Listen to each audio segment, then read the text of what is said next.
నమస్కారం. V7 city న్యూస్కి స్వాగతం. ముందుగా ముఖ్యాంశాలు. తిరుపతి ఎయిర్పోర్ట్కు శ్రీ వెంకటేశ్వర ఎయిర్పోర్ట్గా నామకరణం. టీటీడీ సమావేశంలో నిర్ణయించిన పాలక మండలి.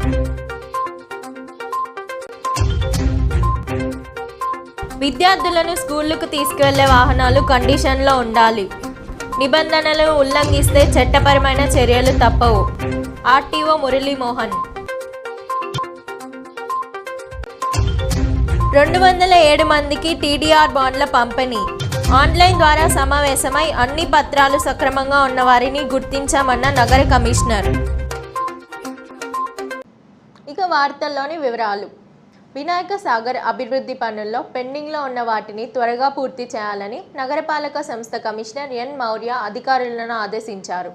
మంగళవారం ఉదయం వినాయక సాగర్ను కొర్లగుంట వద్ద జరుగుతున్న డ్రైనేజీ కాలువ నిర్మాణ పనులను అధికారులతో కలిసి కమిషనర్ పరిశీలించారు. ఈ సందర్భంగా కమిషనర్ మాట్లాడుతూ వినాయక సాగర్లో స్విమ్మింగ్ పూల్, గ్లో గార్డెన్ పనులు త్వరగా పూర్తి చేయాలని అధికారులను ఆదేశించారు. సాగర్ వాకింగ్ ట్రాక్ నందు పెరిగిన మొక్కలు కత్తిరించి వాకర్స్కి ఇబ్బంది లేకుండా చేయాలని అన్నారు. అక్కడ ఖాళీగా ఉన్న ప్రాంతాల్లో మొక్కలు నాటాలని అన్నారు. సాగర్ను పరిశుభ్రంగా ఉంచి ప్రజలకు ఆహ్లాదం కలిగించేలా ఏర్పాటు చేయాలని అన్నారు. కొర్లగుంట ఆరోగ్య ఫార్మసీ వద్ద జరుగుతున్న డ్రైనేజీ కాలువ నిర్మాణాన్ని పరిశీలించి త్వరగా పూర్తి చేయాలని అధికారులను ఆదేశించారు. కమిషనర్ వెంట superintendent engineer Shyam Sundar, smart city ఈ రవి, డిఈ రమణ, రాజు, వెంకటప్రసాద్ తదితరులు ఉన్నారు. జిల్లాలోని తోతాపూరి మామిడి రైతులను రాష్ట్ర ప్రభుత్వం అన్ని విధాలా ఆదుకుంటుందని, ఎవరూ ఆందోళన చెందవద్దని జిల్లా కలెక్టర్ డాక్టర్ వెంకటేశ్వర్ తెలిపారు. మంగళవారం ఉదయం స్థానిక కలెక్టరేట్లోని వీడియో కాన్ఫరెన్స్ హాల్ నందు జిల్లా కలెక్టర్ వెంకటేశ్వర్, జాయింట్ కలెక్టర్ శుభం బన్సల్, జిల్లా ఉద్యాన శాఖ అధికారి దశరథ రామిరెడ్డితో కలిసి మామిడి సేకరణపై మీడియా ప్రతినిధులతో సమావేశం నిర్వహించారు. ఈ సందర్భంగా జిల్లా కలెక్టర్ మాట్లాడారు. రెండోది, జనవరి నుంచి కూడా చాలామంది రైతులు పెస్టిసైడ్స్ అంటే మంచి ఫ్రూట్ సైజ్ పెరగాలి, ఫ్రూట్ క్వాలిటీ బాగుండాలి, అంటే మార్కెట్లో ఎక్కువ ధర రావాలనే ఉద్దేశంతో ప్రతి ఏడు కూడా 2-3 సార్లు వేసే పెస్టిసైడ్స్ ఈసారి ఒక 2-3 టైమ్స్ పెంచారు. ఆల్మోస్ట్ కొంతమంది అయితే 5-6 సార్లు కూడా పెస్టిసైడ్స్ వేయటం జరిగింది. తద్వారా ఇన్పుట్ కాస్ట్ అనేది పెరగటం కూడా జరిగింది. మూడో విషయం ఏమంటే, గడిచిన 2 సంవత్సరాల్లో ఉన్నటువంటి గుజ్జు పరిశ్రమల తాలూకా సేల్స్, అంటే వాళ్ళు జనరల్గా ఇక్కడ ఏంటంటే పార్లేకి, కోకోకోలాకి, పెప్సీకి, అదేవిధంగా ఎక్స్పోర్ట్ కూడా చాలా చేస్తారు. 60% ఎక్స్పోర్ట్ కూడా చేయటం జరుగుతుంది. గడిచిన 2 సంవత్సరాల్లో 2 సీజన్స్లో ఇంటర్నేషనల్ మార్కెట్ కండిషన్స్ ఎఫెక్ట్ వల్ల, ముఖ్యంగా కొన్ని యూరోప్లో యుక్రెయిన్ వార్ వల్ల, మిగతా పరిస్థితుల దృష్ట్యా మనకు ఎక్స్పోర్ట్ అనేది, పల్ప్ ఎక్స్పోర్ట్ అనేది గణనీయంగా తగ్గింది. అదేవిధంగా మనకి పక్క రాష్ట్రాలైనటువంటి తమిళనాడు, కర్ణాటకలో కృష్ణగిరి మార్కెట్ మనకు మేజర్ కాంపిటీటర్గా ఉంటారు. అక్కడ పల్ప్ ఇండస్ట్రీ, అక్కడ లాస్ట్ సీజన్స్లో అక్కడ ఉన్నటువంటి గుజ్జు పరిశ్రమల యొక్క నుంచి ఎక్కువ మనకి పార్లే కానీ, కోకోకోలా కానీ, పెప్సీ కానీ, వీళ్ళు అక్కడ ఉన్నటువంటి గుజ్జు పరిశ్రమల నుంచి కొనుగోలు ఎక్కువ చేశారు. ఎందుకంటే అక్కడ రెమ్యూనరేటివ్ ప్రైస్ వాళ్ళు తక్కువ అమ్మటం, వాళ్ళ రైతు వాళ్ళకి పరిశ్రమలకు తక్కువగా అమ్మటం, తద్వారా పల్పును వాళ్ళు తక్కువకు మార్కెట్ చేసుకోగలిగారు. దీనివల్ల ఏమైందంటే, గడిచిన 2 సీజన్స్లో మన గుజ్జు పరిశ్రమల దగ్గర చాలా పల్ప్ నిల్వలైతే ఉండిపోయినాయి. దానివల్ల ఒకవైపు తిరుపతి తాతయ్యగుంట గంగమ్మ 5వ మంగళవారం మరుపొంగళ్ళ జాతర ఘనంగా జరిగింది. గంగమ్మ జాతర తరువాత వచ్చే 5 మంగళవారాలు అమ్మవారికి మరుపొంగలు పెట్టడం ఆనవాయితీ. ఈ క్రమంలో 5వ మంగళవారాన్ని పురస్కరించుకొని వజ్రాభరణాలు, పట్టు వస్త్రాలు, ముత్యాలతో అమ్మవారిని శోభాయమానంగా అలంకరించి భక్తులకు దర్శన భాగ్యం కల్పించారు. ఈ సందర్భంగా రాయలసీమ రంగస్థలి చైర్మన్ గుండాల గోపీనాథ్ రెడ్డి ఆధ్వర్యంలో కళాకారులు వివిధ పౌరాణిక వేషధారణలతో అమ్మవారి ఆలయానికి చేరుకుని మొక్కులు చెల్లించుకున్నారు. ఈ సందర్భంగా గంగమ్మ ఆలయో జయకుమార్ కళాకారులకు స్వాగతం పలికి అమ్మవారి దర్శనం ఏర్పాట్లను చేసి తీర్థ ప్రసాదాలను అందజేశారు. రాయలసీమ రంగస్థలి చైర్మన్ గుండాల గోపీనాథ్ రెడ్డి అన్నప్రసాదం భక్తులకు పంపిణీ చేశారు. ఈ సందర్భంగా రాయలసీమ రంగస్థలి చైర్మన్ గుండాల గోపీనాథ్ రెడ్డి మాట్లాడారు.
వైభవపేతంగా జరిగినటువంటి గంగ జాతర తరువాత 5 మంగళవారములు చాలా ప్రశస్తమైనవి.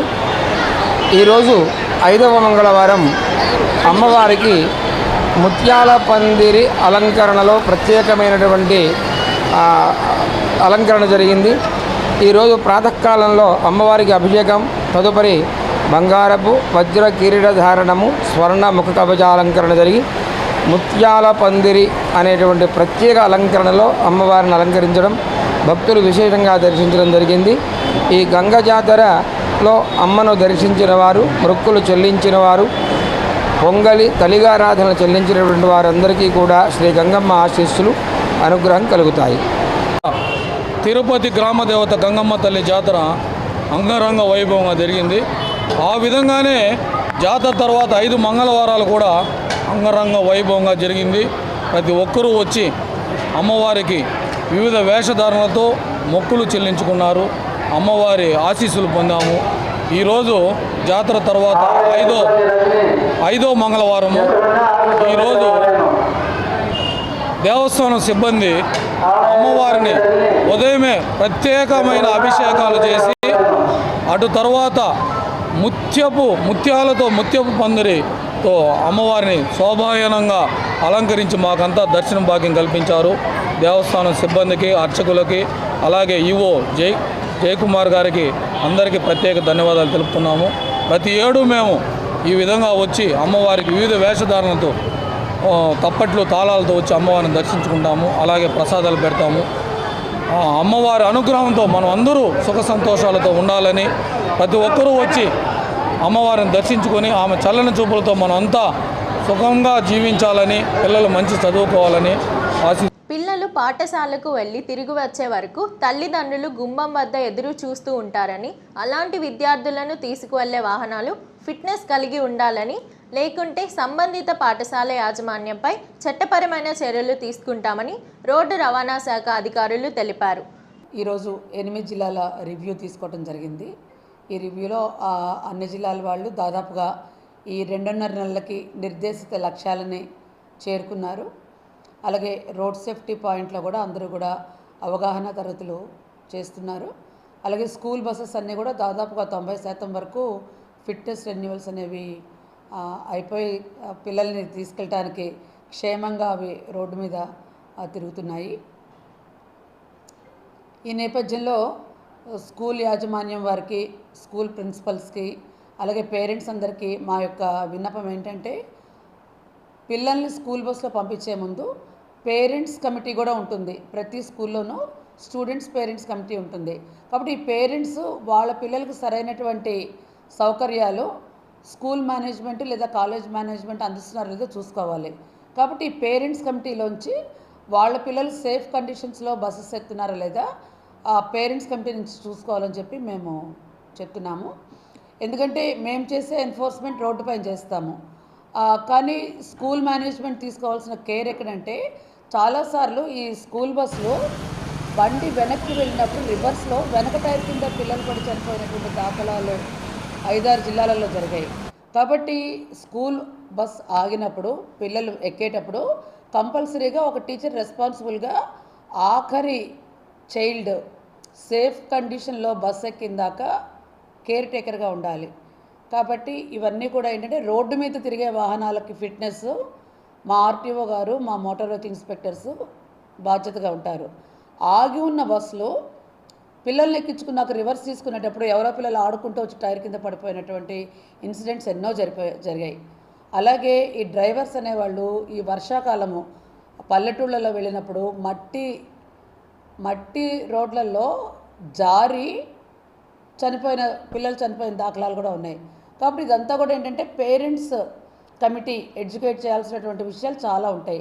కాబట్టి ఏ విలేజ్కి బస్సు వస్తున్నా ఆ విలేజ్లో బాధ్యతగా ఉండే ఒక పేరెంట్ ఈ బస్సు వెళ్ళే దారిలో ఎక్కడెక్కడ ప్రమాదాలకు జరగటం ఆస్కారం ఉందో అక్కడ ప్రమాదాల నివారణకి బస్సెస్ టర్నింగ్స్లో జారిపోయి టిల్ట్ అయిన సందర్భాలలో ఎన్నో ఇన్సిడెంట్స్ మాకు జరిగాయి రకరకాల జిల్లాల్లో.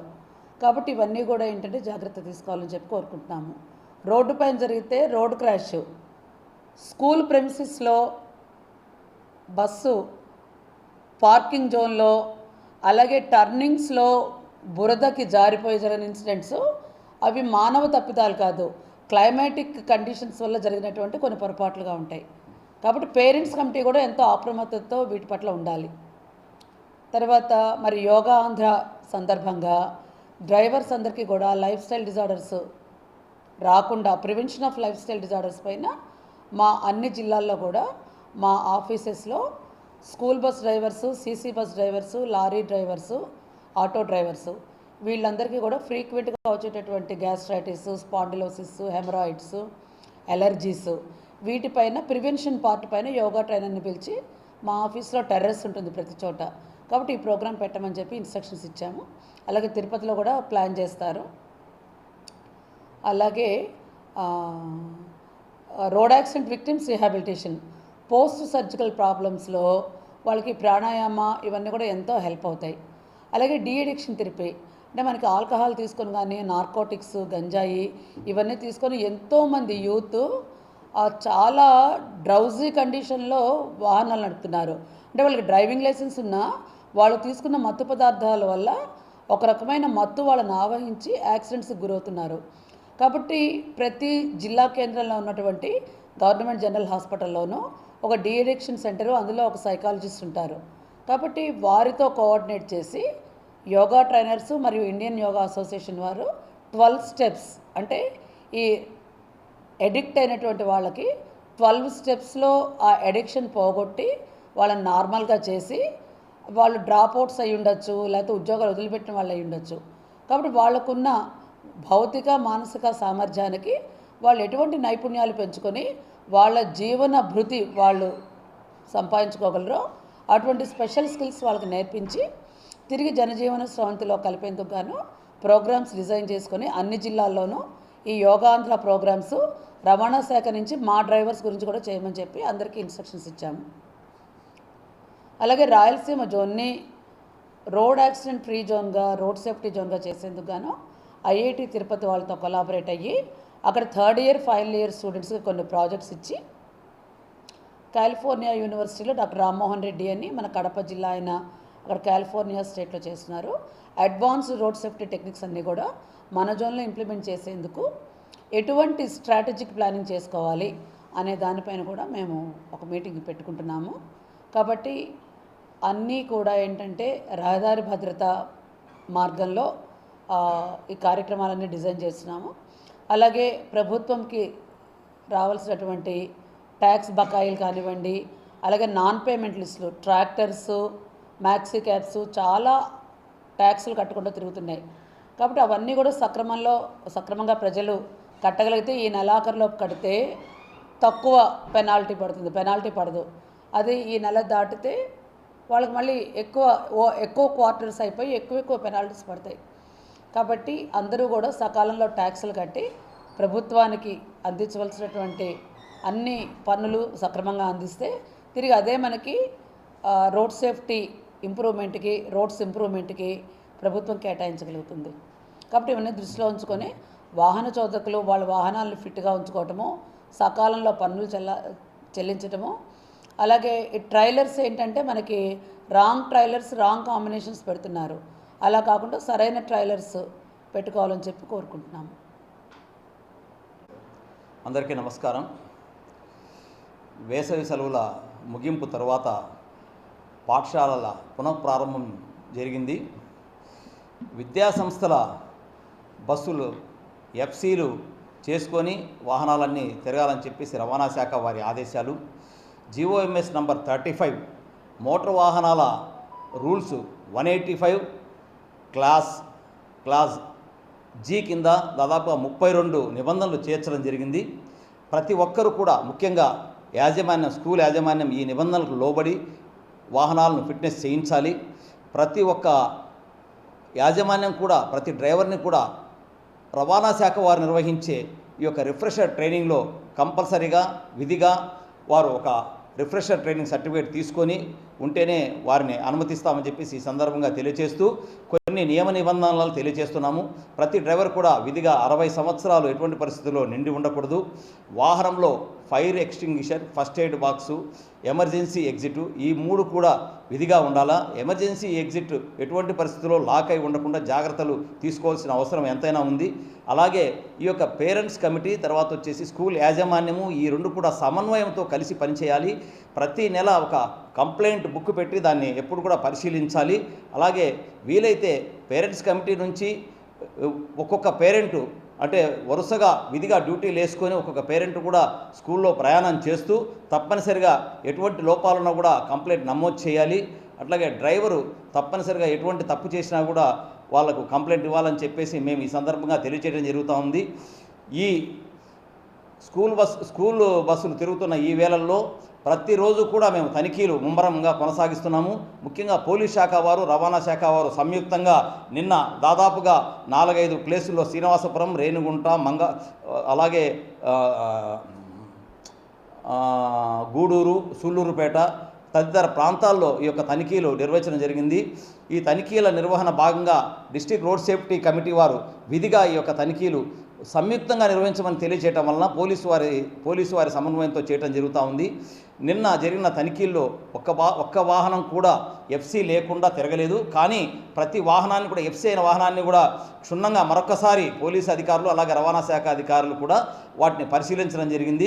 ఈ యొక్క తనిఖీలు నిరంతరం అంటే దాదాపుగా ఇంకొక 15 రోజుల పాటు కూడా ఈ తనిఖీలు నిర్వహించడం జరుగుతుంది. ఏ వాహనమైనా సరే 15 సంవత్సరాలు దాటి ఆ వాహనాన్ని తిప్పుతున్న పక్షంలో ఆ వాహనాన్ని ఇమ్మీడియట్గా ఆర్సీ క్యాన్సిలేషన్ చేయవలసిందిగా కోరుచున్నాము. ఎటువంటి పరిస్థితుల్లో పాత వాహనాలని స్కూల్ పిల్లల ప్రయాణానికి వాడొద్దని చెప్పేసి ఈ సందర్భంగా తెలియజేస్తున్నాము. ముఖ్యంగా ఈ స్కూల్ బస్సుల భద్రత అనేది మనందరి బాధ్యతగా కూడా మనం ముందుకు పోవాలని చెప్పేసి డ్రైవింగ్ అనేది ఒక సామాజిక బాధ్యతతో గుర్తెరిగి వాళ్ళందరూ కూడా ఈ రిఫ్రెషర్ ట్రైనింగ్లో పాల్గొనాలని చెప్పేసి ఈ సందర్భంగా కోరుకుంటున్నాము. Thank you. తిరుపతి కార్పొరేషన్కు చెందిన ఆస్తులను దోచుకోవడానికి అధికార పార్టీ నాయకులు కుట్ర పన్నుతున్నారని వైసీపీ